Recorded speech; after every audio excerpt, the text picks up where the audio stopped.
Okay, here's our interview with Ashley Rinsberg. Starting with the New York Times, how about some background on the paper? When did it start? Who owned it? The progression of ownership and who owns it now? hmm Yeah, and the New York Times was owned by a man, co-owned by a man named Henry Raymond, who was a newspaperman in the 19th century, sort of mid 1800s. And eventually the paper was sort of on its way to bankruptcy or in bankruptcy. And it was sort of rescued by a German Jewish immigrant named Adolf Ochs. And Adolf Ochs had this vision for a different kind of newspaper, which was a newspaper that he was aiming to be more fact-based, objective, quote unquote gray, which is why the New York Times is now sometimes referred to as the Gray Lady. It was very dry language, sober, and the Ox, Adolf Ochs, sort of founded this dynasty that exists to this day. For the last 120 years, it's been owned by the Ochs Sulzberger family. He had a daughter. Her daughter's husband took over the role as publisher, which is sort of the guy at the helm of the newspaper and the company. And since then, it's sort of been passed along from the male heir of that family in whatever form, either through marriage or through other means of passing it down. It's really kind of primogeniture. And, over the years, it's developed this incredible reputation, an amazing brand, and really unparalleled power in the world of media globally. I would say pound for pound, given its size, it's not a corporate behemoth in the sense that NBC, ABC, CBS are, but its influence is at least as great and probably greater than the networks and many of the outlets around the world. Let me ask this historical question. As far as being, kind of this unbiased, journalistic, ethics newspaper, was that unique to the time? Because everybody kind of assumes that the heavy slant that we see today is unique to today, but sounds to me like you're saying that the New York Times carved out a niche for itself by not being slanted or not being tabloidish. Yeah, they very much did, and that was set against the background of yellow journalism, which was really that kind of muckraking sensationalist journalism, which was the real heyday of journalism as a business, because this was a time where newspapers ruled the roost of media. There was no alternative. There was no radio. There's certainly no TV. If you wanted to get that kind of information, knowledge, or really what we today call infotainment, you pass the time with the newspaper, that was the only way to do it. So the competition was fierce. And they were really all these newspapers were doing their best to stay on top, whatever it took. And we're seeing a lot of the same trends today with clickbait and trying to grab those eyeballs and page views and podcast hours or minutes.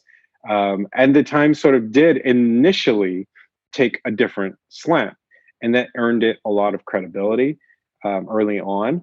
But, I think this is something we see with dynasties a lot, which is the founder of the dynasty might be pursuing a very specific mission and being faithful to that mission, whatever it is. But then the descendants are more interested in maintaining their wealth, their power, their position, status, and that gets in the way of the mission. And that's exactly what we've seen with the New York Times, where the family, and it's one single family that owns this massively powerful institution, has other interests beyond just gathering the facts and giving the public the news. And I saw one reviewer refer to it as capitalist guilt, Jewish self-hatred, and an ambition for power, wealth, and status. Yeah. Yeah. When would you say that started with the paper? I think that was somewhere after. It was fairly early on in the unfolding of this dynasty, in the creation of this dynasty. So after Adolf Ochs, this German Jewish immigrant looking to sort of fulfill this vision for a new kind of news, after he passed the torch to the next in line, which was his son-in-law, a man named Arthur Hayes Sulzberger, you already had something that was a little bit different from the initial mission. And you also did have this sort of influence of a very particular form of Jewish philosophy in there, which was German Jewish, and they sought to really assimilate as much as possible, to not stand out as Jews in America, but to really be considered as Americans and nothing more than Americans. And that influenced how they covered stories that involved Jews. They really didn't want to be seen as a Jewish newspaper. So they downplayed a lot of that reporting, including of the Holocaust in the late 1930s and early 40s. So the reference that you had there to Jewish self-hatred has a lot to do with that strain of Jewish thought and philosophy, which was also very anti-Zionist. I mean, the New York Times has been very opposed to a lot of Israeli policies, but I think on a whole, it's been sort of antagonistic towards Israel for that reason. And then the capitalism was just sort of this natural outgrowth of something that is so lucrative. I mean, the New York Times is, I think, got a market capitalization of $10 billion, which is not a huge company by corporate standards. But when you're talking about a company that is still controlled by one family, that is a lot of power and quite a lot of money as well. So, very rare. And that's the capitalism comes from the greed. I think that it's not just capitalism, but it's an extreme form of it where other needs, such as telling the truth, get subsumed to the profit principle. Mm-hmm. Well, I thought maybe where you're going there was capitalist guilt. I mean, as I look at what happens in Silicon Valley with some of these companies there and the Jeff Bezos and so on, and where it seems like the wealthier people become, the more they seem to support socialism. Once they've already made it, then suddenly they're very generous with everybody else's money. Yeah. How much of it is that, do you think, going on with this family? My personal take on that issue is that they've really become deft at using notions like socialism and social justice and equity to cover their own base. In terms of, this is a company making a lot of money for a very small number of people. It has been controlled by this one family. Its publisher, the top person at the newspaper, and the New York Times company, which owns the newspaper, has been a white man for 120 years. They've never deviated from that course. So when you kind of pull back the curtain, you're like, whoa, this doesn't really look good in the context of today's conversation about all these topics. So they say, well, if we just really take a hard line on these issues like socialism, capitalism, equity and racial justice and all these things, then maybe that just gives us enough of a cover to kind of keep doing what we're doing in our little corner and sort of preach something completely different to the rest of the world. And I think that's just, sort of what you've put your finger on with Bezos and all the others in Silicon Valley. Is like they're raking it in. They're not even paying taxes hardly. And meanwhile, they're preaching all sorts of taxes that will affect mostly the middle class more than anybody. So I think it's a parallel sort of pattern. So bottom line, to kind of sum it up, how would you describe the agenda that developed at the New York Times? I think it's an agenda that is very much about them maintaining their power, number one. Because when you look at all these different instances of misreporting that I explore in The Gray Lady Winked, some of them seem to be pro-Nazi in the 1930s. Some of them seem to be pro-Soviet at the same time. Some of them are, very much pro-authoritarian. And what connects what the seemingly contradictory influences is their own need to advance their interests. And that's what they've continually done again and again. And I think the deeper pattern there is really about corporate media. Is what are we seeing when we have so much concentration of media power in so few hands? And I think that's a conversation the world has been having about the corporate world in general, but we've somehow given journalism an exemption from that conversation. We don't really talk a lot about it. We can continue to put journalism on a pedestal, which I think maybe we should. But when journalism itself has been corrupted to the extent that it has, we have to also start shining a light on that industry and that sector. Yeah, it's really interesting as you look at the various stories that you cover that the New York Times got so wrong, and I guess you would argue perhaps intentionally got wrong, that they don't necessarily always cut on the left, right? Like for instance, the Iraq War story. Am I right that what you're saying about that and weapons of mass destruction? Tell that story quickly. Sure. Well, the New York Times was really, I would say, uniquely responsible for selling the notion to the American public that Saddam Hussein and his regime had weapons of mass destruction in Iraq. And that was the case, obviously, the Bush administration was making to get into the war there, that there were WMDs in Iraq. We had to go take care of it because these WMDs presented an imminent threat to the US. The New York Times went after that story hard. And it was the New York Times doing it. It wasn't a right-wing newspaper. It was what's traditionally been thought of as a liberal or left-wing newspaper, and it was New York Times. It was this distinguished paper, which gave the story a lot of credibility beyond the profile. I mean, they could easily put people on any Sunday morning show, which they did on this reporting, and this made waves. So sort of as you're identifying, Jim, it was leaning toward the right, but that was something that was also a reaction by the executive editor, the top editor at the newspaper at the time, really wanted to make sure that the New York Times was not going to be seen as sort of being limp on this issue of terrorism. I mean, this was in the days after 9/11, that they were going to be seen as taking a robust and strong position.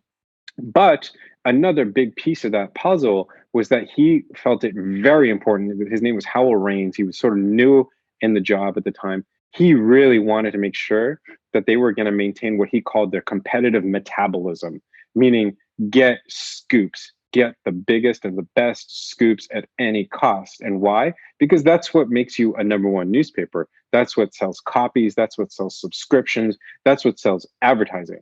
And they took that to the logical conclusion, which was saying, here's the scoop on the biggest story of the last few years, being WMD in Iraq. We're going to grab it and put it on our front page.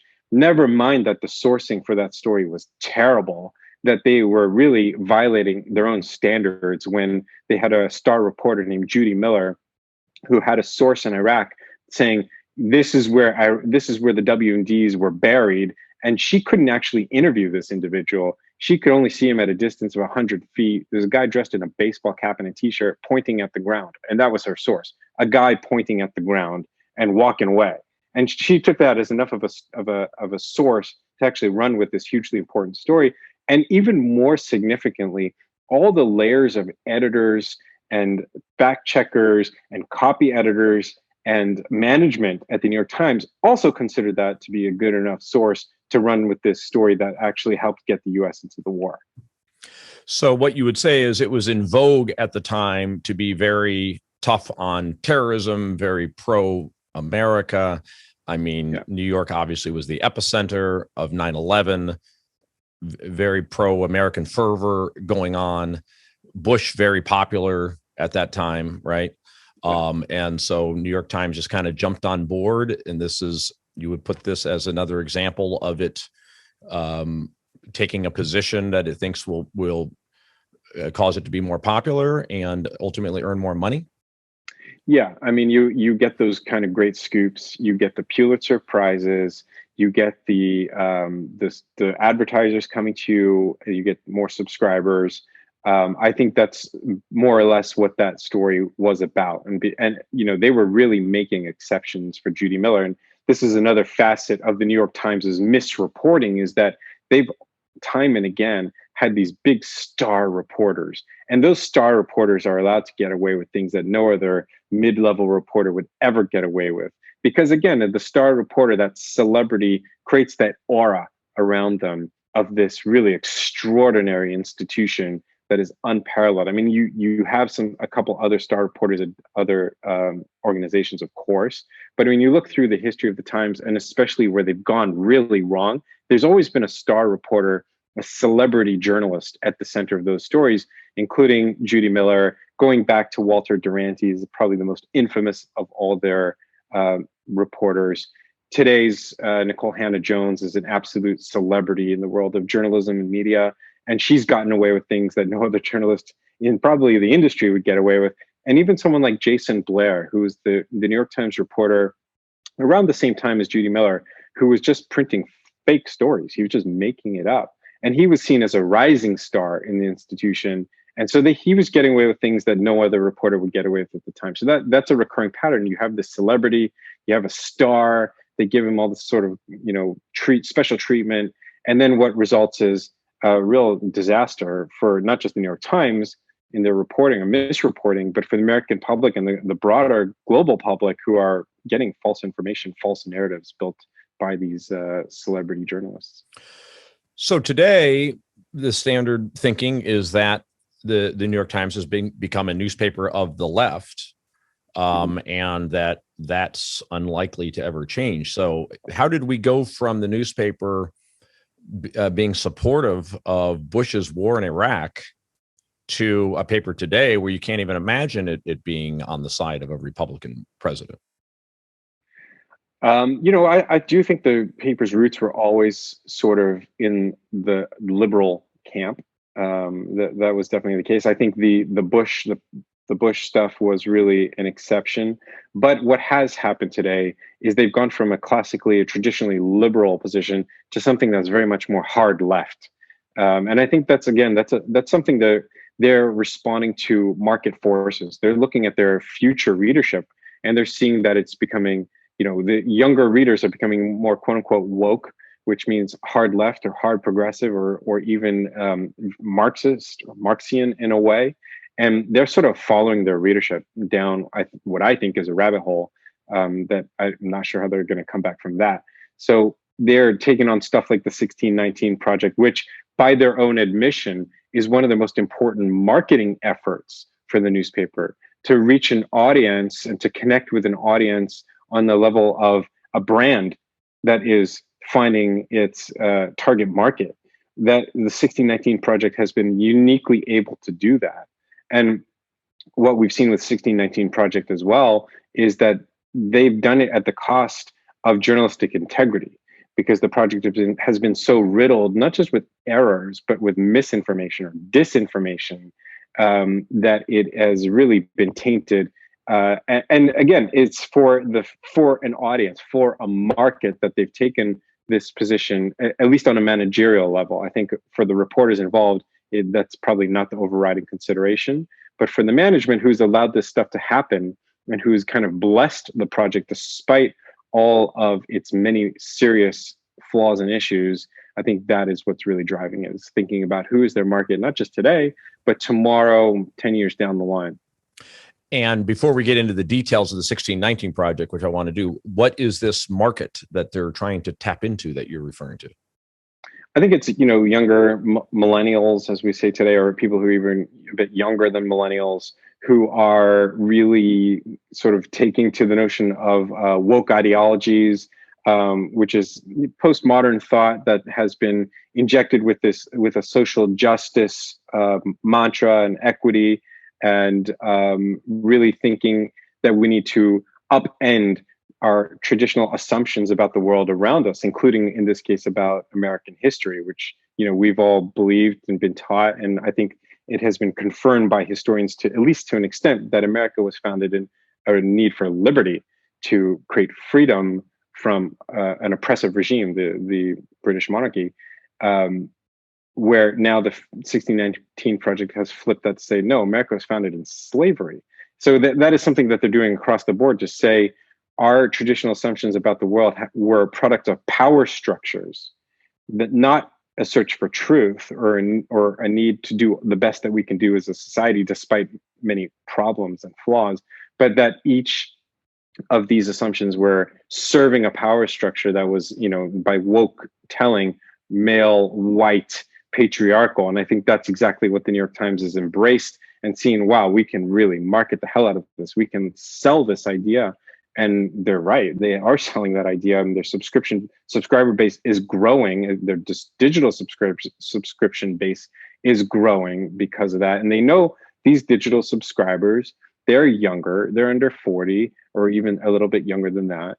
They are really invested in these issues, and the Times is serving up the goods.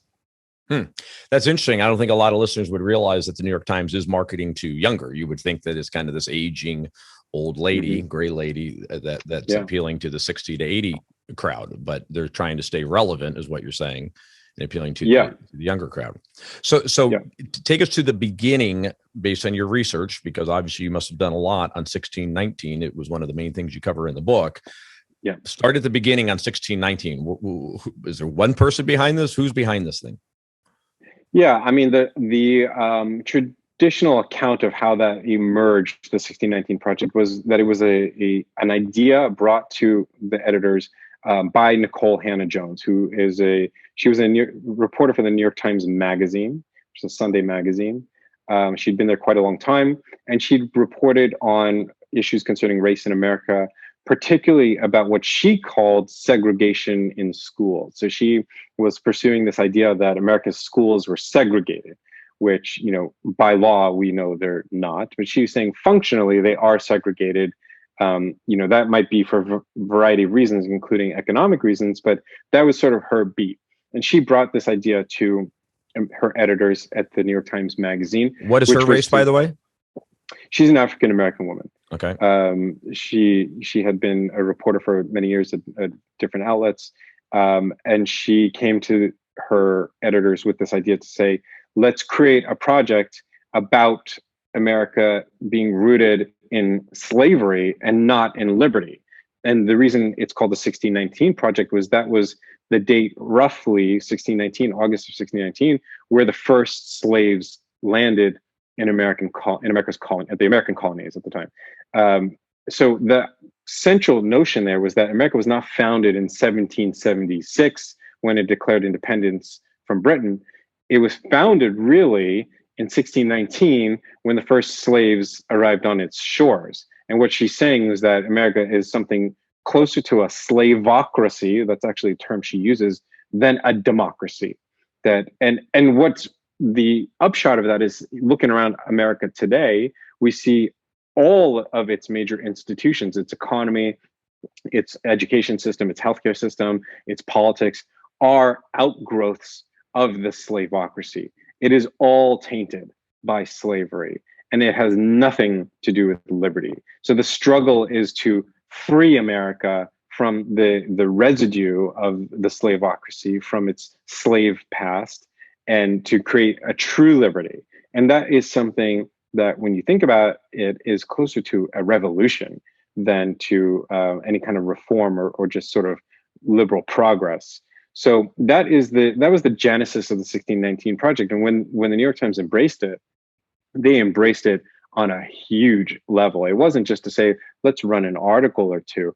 They devoted the entire Sunday magazine to this single issue of the 1619 Project, which is, as far as I know, unprecedented. I've never seen that done by the New York Times, but they went even further than that. It became about podcasts, television shows, and most alarmingly, in my opinion, about creating a education curriculum based on these ideas, so that kids in America's schools around the country would be educated according to these notions that America was rooted in slavery, that today, when we look around the world, we're seeing essentially a slave society that has just kind of put a different paint of coat on it. And that's really where I think the danger lies of the 1619 Project and its huge ambitions. Mm-hmm.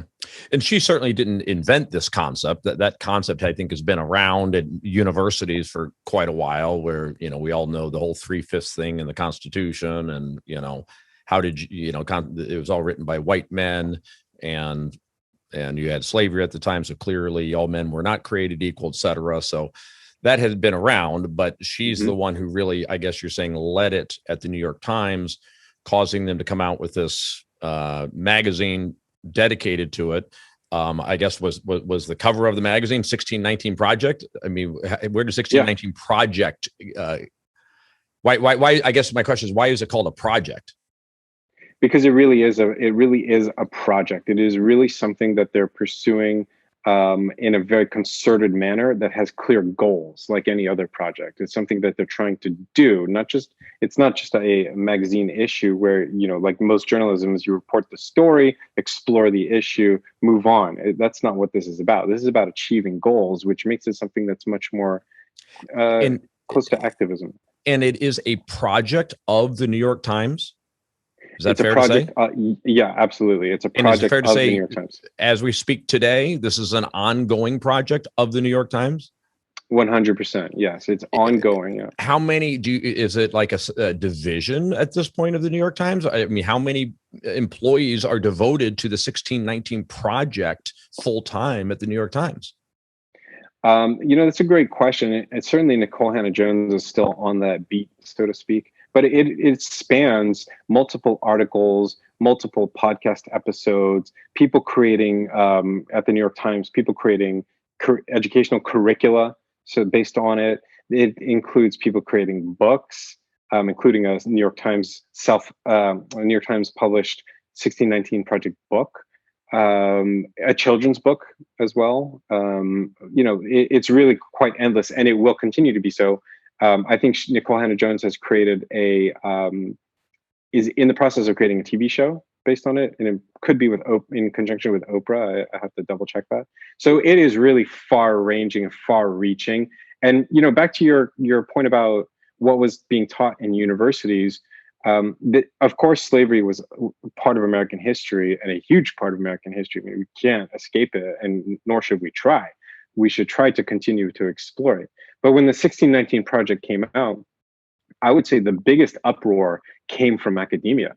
It came from professors of history on both sides of the aisle, but I would say more on the left than on the right, who were really protesting a lot of the core claims, saying these things are just false. And we're talking about professors of African American history, professors of history at universities like Yale and Princeton, who were saying this is just not true. We study this stuff. We are the scholars of slavery and American history on these topics, and what you're claiming is false. You're claiming tell us, give us a couple of examples of the big claims that are demonstrably false. So some were just grossly false, such as Abraham Lincoln was a racist in abolitionist clothing. That is something that Nikole Hannah-Jones herself claimed in her opening essay to that magazine issue in the 1619 Project.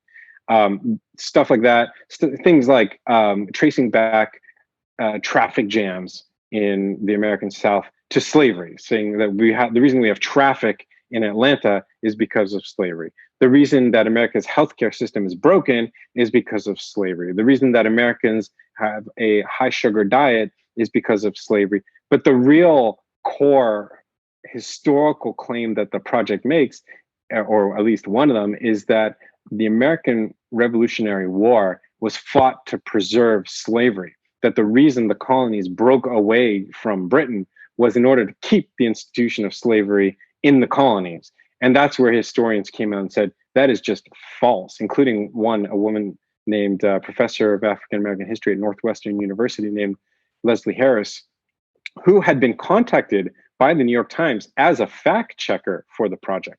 They came to her and asked her, can we make this claim legitimately, reliably, that the Revolutionary War was fought to preserve slavery? She told them in no uncertain terms, no, you cannot. That is false. It has no basis in any historical scholarship whatsoever. And by her own telling, they made the claim anyways. And it's a claim that's key to the 1619 Project, which is that if you're saying America is rooted in slavery, then you have to say, well, the Revolutionary War, which was fought to separate the colonies from Great Britain, was fought to preserve slavery too.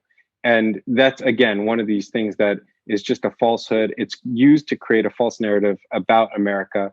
And that's the danger of the project, is that is not a work of journalism. It's not a work of history. It is a work of radical activism, is how I would put it. Radical fake propaganda, and the type of thing where if you tell a lie enough, people start to believe it. And it almost seems as if that is on its way to being told enough to get people to start believing it, especially when you have, of all entities, the New York Times behind it. Exactly. And, it's when you're dealing with the New York Times, you're not just dealing with the New York Times. You're dealing with all the other institutions that are tied into it, such as the Pulitzer Prize. The 1619 Project and Nikole Hannah-Jones were awarded a Pulitzer for this false reporting, for this activism. You're dealing with all the other big media brands that are connected to the Times, Netflix, all the big podcasts. This becomes a sort of multi-platform project that it has sort of tentacles and is reaching out into the world and sort of like almost like a vine, like a creeper, kind of latching on to any object that it can. And that's exactly what has already happened. People, especially younger people and educators, have assumed that the claims in the project are true and accurate. They say, just like you pointed out, that this is the New York Times. Of course, they're printing ideas and facts and assertions that are historically valid. They've checked on all this stuff. They've come up with the truth. So we should actually take this as gospel. And people do, and they have, and that's exactly why it's so worrying. Are we at the scariest time in the New York Times history as far as not being able to trust what it's telling? I do think we are really at a turning point for the New York Times, and I say that because you've always had this division at the Times between the owners and the management and just the sort of rank and file reporters. And I think for the most part, the vast majority of those rank and file editors, reporters, photographers, they're just trying to do a good job. They're trying to be good journalists, good reporters, and they succeeded most of the time. The management had this whole other set of interests, as we discussed. And, that was something that was a tension between the two sides. Today, what we're seeing is that the management and the rank and file, they're sharing this ideology. They're in line, they're aligned with one another on questions of woke, on questions of social justice, and how they see the truth. And that's the most alarming part to me, is that they've rejected a classical liberal notion of the truth, which is that there's an objective truth out there. Let's all go find it. Let's all do our best. Yes, we're going to make mistakes. There are going to be bad apples here and there who are going to lie, but we're all trying to get the truth. Critical theory, which is very much what's at the heart of the 1619 Project, is not saying, let's go find the truth. It says the truth is what we say it is in order to free our brothers and sisters from oppression. And we decide what oppression is. So we decide what the truth is. And when you're turning the truth into a so-called social construct, something that is true because we believe it to be true, we say it to be true, then you've done something very dangerous.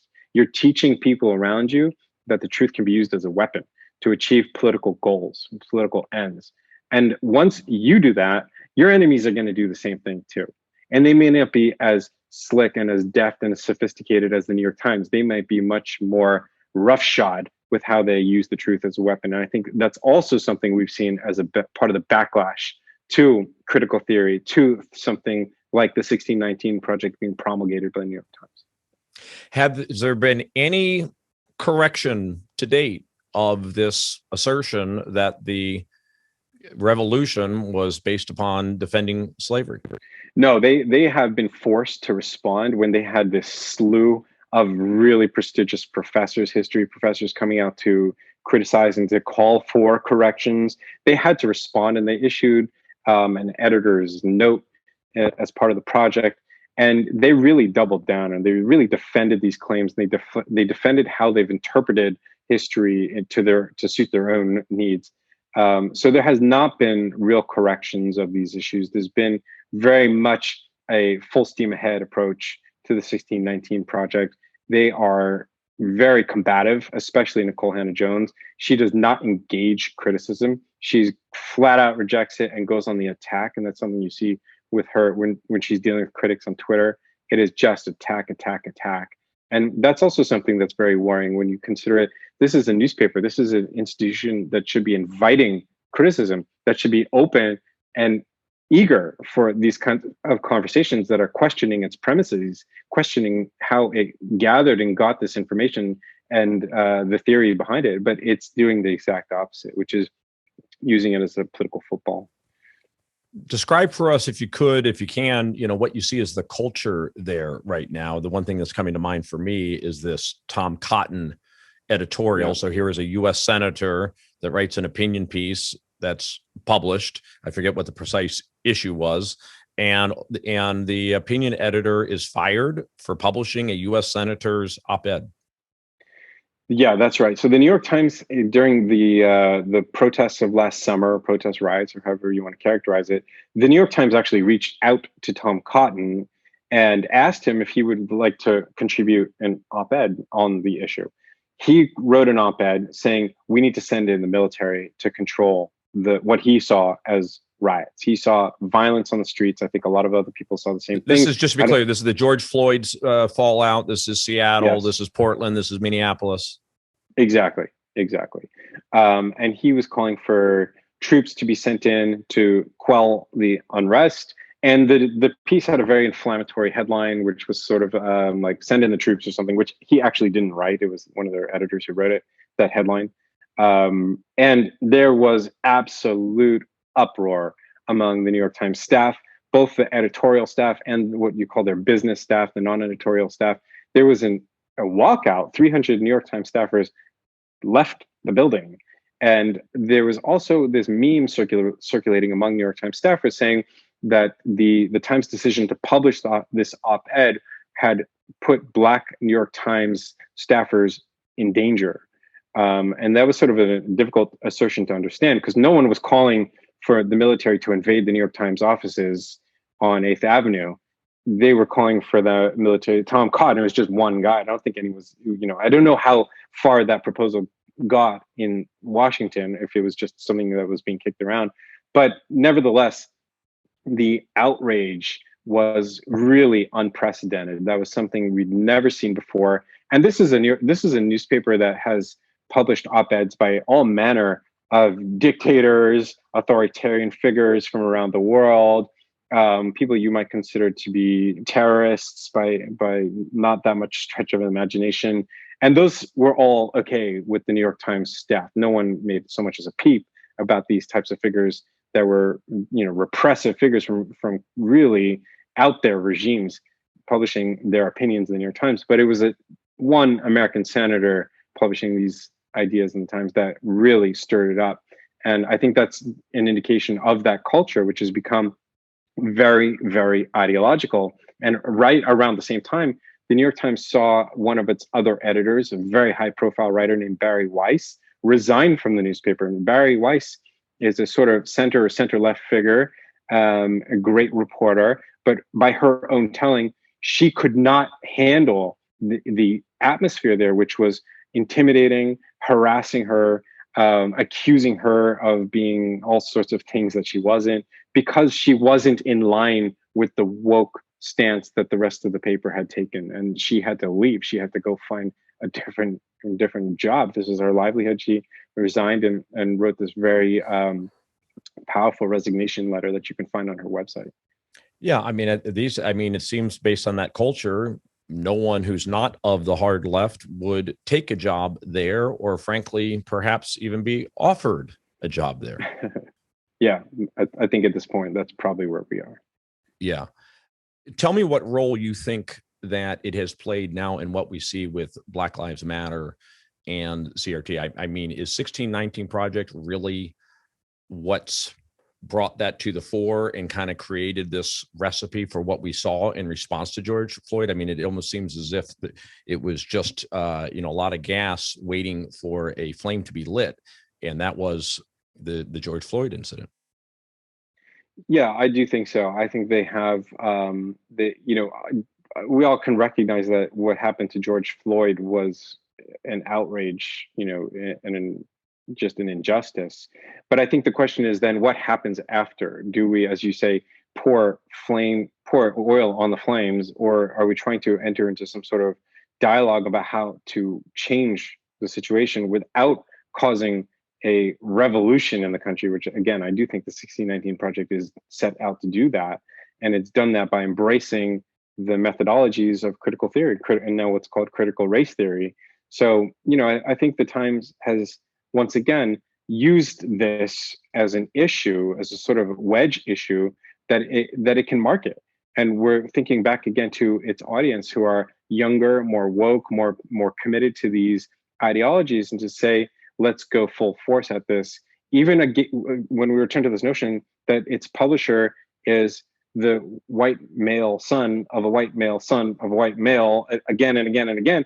And you got to pause and say, wait a second, if they were really interested in creating change there, wouldn't they want to put a African-American man or woman, or let's just say anybody else who besides the male heir to the throne at the helm of the newspaper? But that's not the kind of decision making that they have chosen to do. They've chosen to sort of continue to use these issues to their own benefit. And when I look back at all the incidents in The Gray Lady Winked, from Walter Duranty defending Stalin in the 1930s by claiming there was no genocide happening in Ukraine with Ukraine famine, up until today's 1619 project, you again see that this is an institution that has, to an extent, been corrupted by its own imperatives for money, power, influence, and prestige. And I think that's the conversation we really need to be having about the media today. To say, let's not throw the baby out with the bathwater and say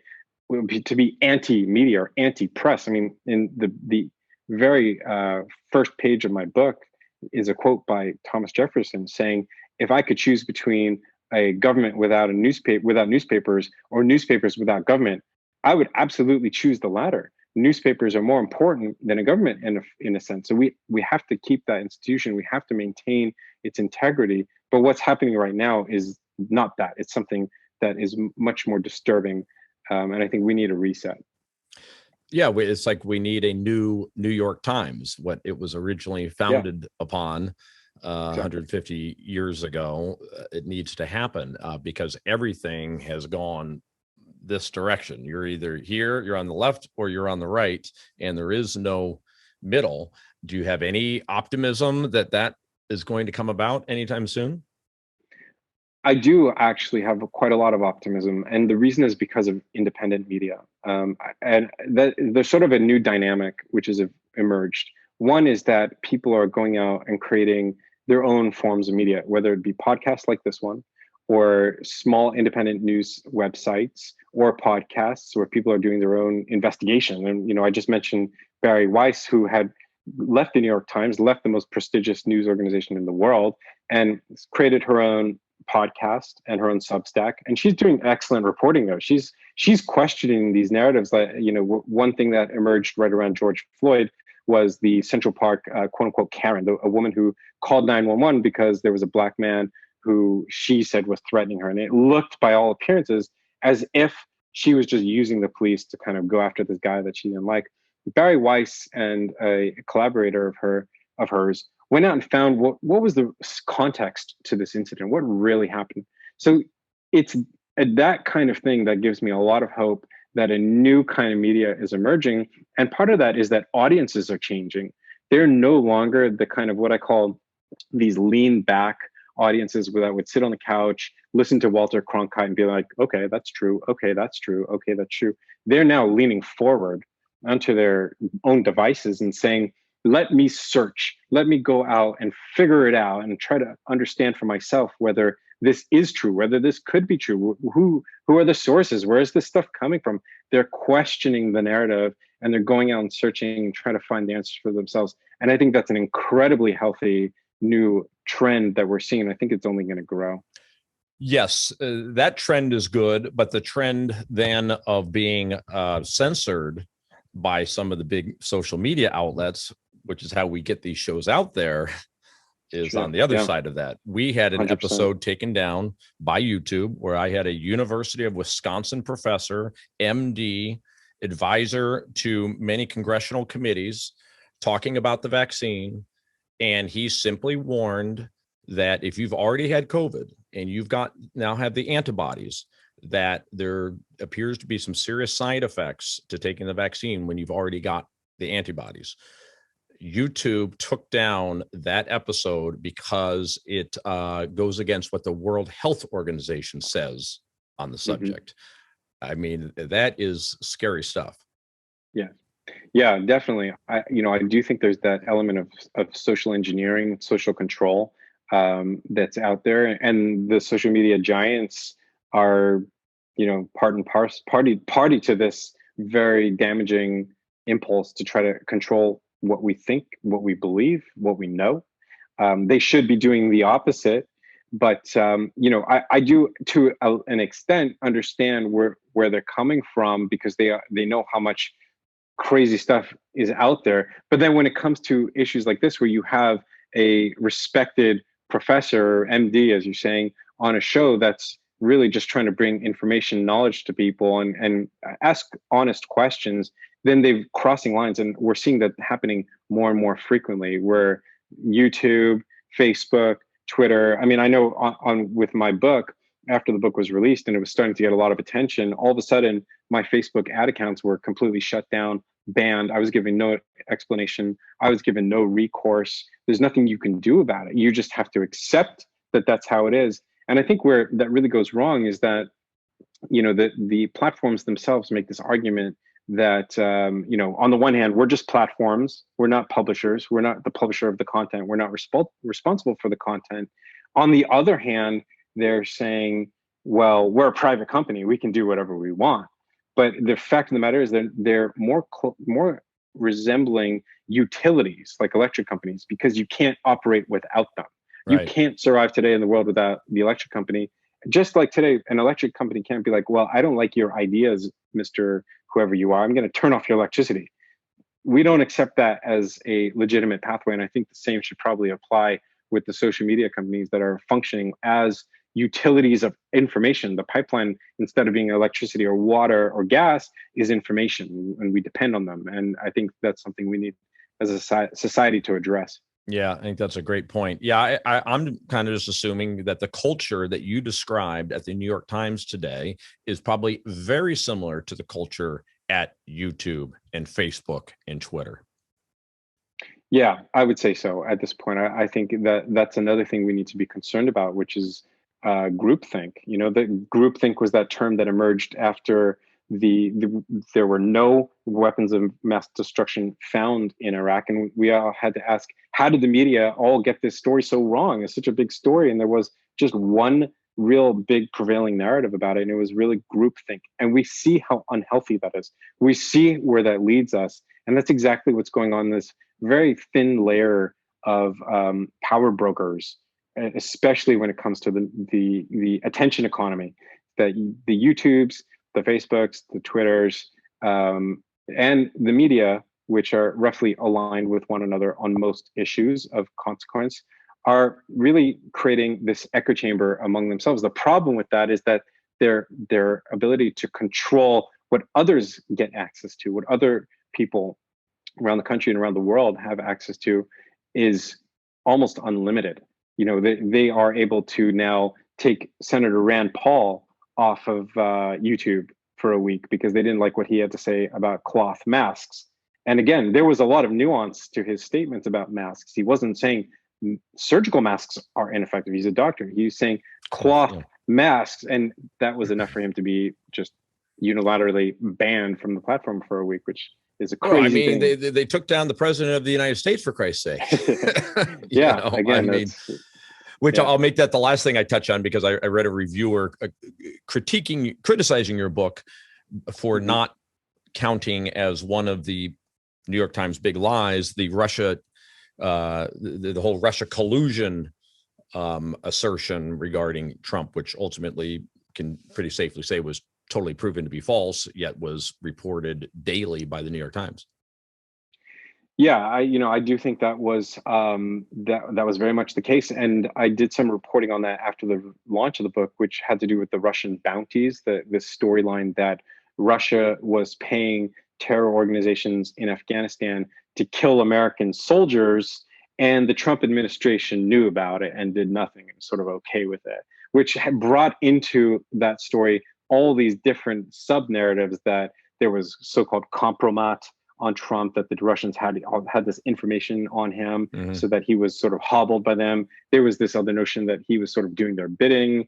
And then it just turned out to not be true at all, that the Russians were not paying terror organizations in Afghanistan to kill American soldiers, that had never been true, that the intelligence assessments were never quality assessments, that they were always sort of considered low credibility. But for a year, the New York Times went after this reporting, and this was across dozens of articles, multiple reporters, all pulling together for the same idea. And when it came out that it was not true, they were pretty quiet. They weren't really going back and doing another dozen articles on how they got the story wrong, or how the intelligence community put out this information, or why. They were just kept their silence. And I think that's a big problem.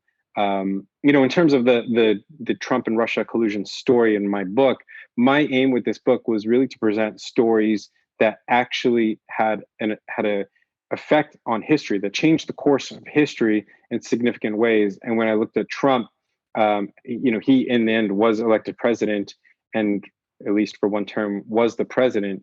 Whether or not that had something to do with his second not winning a second term, I don't know. But I wanted to maintain as high a threshold and the standard as possible for including stories into this book, so that to show that I'm not going after the stuff that might just be sort of gray area. That okay, it was, yes, there was collusion, yes, there was corruption, but it wasn't that crazy of an effect. Or on the other hand, yes, there was a big effect, but it was sort of more a mistake. I wanted to show that these are incidents that were the New York Times deliberately and knowingly, intentionally altering history in what I call editing our reality. And I wanted to make sure that I really kept that bar as high as I could, and to challenge myself to present stories that were really on that level of malfeasance. Well, it was a very ballsy thing to do. I know that you struggled on the decision of whether to do it for a while, but congratulations for having the courage to do it. And let's hope that the word gets out on it, despite what social media blocks maybe put on it. Thank you so much, Jim. I appreciate that. Thank you again to Ashley Rinsberg. You can check out his book, The Gray Lady Winked. You can pick it up anywhere but Amazon. It's available on Amazon, but I prefer you guys get it somewhere else, as I try to do. That's The Gray Lady Winked, the book by Ashley Rinsberg. Thank you also to our producer, Michael Parker. Thank you all for listening. We'll be back soon with another episode of The Hidden Truth Show. Thank you for listening to The Hidden Truth Show with Jim Breslow. You can find us at hiddentruthshow.com. Follow us on Facebook, Twitter, and Instagram at Hidden Truth Show. Join us again next week for another episode of Hidden Truth Show with Jim Breslow.